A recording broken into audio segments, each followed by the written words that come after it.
قربانی کے جانور میں 7 آدمی اگر شریک ہیں تو 7 کے پیسے برابر ہونا ضروری نہیں ہے۔ بعض دفعہ گھر کا کوئی فرد بچڑا لے کر آتا ہے، چھوٹے بھائی کا حصہ بھی ڈال دیا، درمیانے والے کا بھی ڈال دیا، ایک ہمشیرہ کا حصہ ڈال دیا، اس میں کسی نے پورے پیسے دیے، کسی نے آدھے دیے، کسی نے کوئی بیٹھ کے پیڑے کھانے والے بھی گھر میں ہوتے ہیں، وہ فری پھوکڑ میں حصہ اس کے نام ہو گیا، تو سب جائز ہے۔ یہ ضروری ہے کہ جس کا حصہ ہے اس سے ایک دفعہ پرمیشن لے لیں، کیونکہ قربانی عبادت ہے، عبادت میں نیت ضروری ہے۔ جب اس کو اطلاع ہی نہیں ہے تو اس کی طرف سے حصہ پھر ہوگا نہیں۔ اطلاع دیں گے، بتا دیں گے تو بس یہ اس کا مطلب وہ راضی ہے اس پہ۔ منع کرنا ہوتا تو منہ سے کہہ دیتا کہ نہیں میرے حصہ نہ ڈالو۔ تو اتنا کافی ہے، سب کی طرف سے برابر پیسے شامل ہونا ضروری نہیں ہے۔ اور جو 7 حصے آپ ڈالیں گے سارے عاقل بالغ ہونے چاہیے، ٹھیک ہے۔ مرحومین کی طرف سے بھی قربانی جائز ہے۔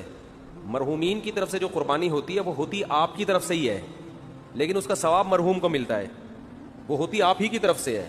اس لیے آپ اس گوشت کے مالک ہیں، کھائیں، صدقہ کریں، آپ کی مرضی ہے، کیونکہ مرحوم وہ کسی عمل کا مکلف نہیں ہے۔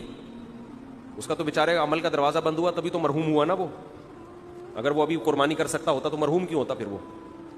اور ہم بھی تھوڑے دنوں میں ہم سب نے مرحوم ہونا ہے کچھ وقت کے بعد جا کے۔ تو جو مرحوم کی طرف سے قربانی ہوتی ہے وہ ہوتی آپ ہی کی طرف سے، ثواب کس کو ملتا ہے؟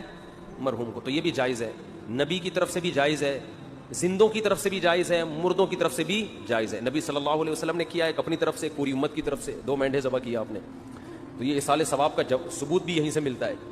تو اس لیے جائز ہے قربانی، جس کی طرف سے چاہیں کریں، جتنی چاہیں کریں، اپنی حیثیت کو، اپنی اوقات کو دیکھتے ہوئے، اپنی چادر کو دیکھتے ہوئے۔ اتنا نہ کریں کہ کل لوگوں سے بھیک مانگنی پڑے۔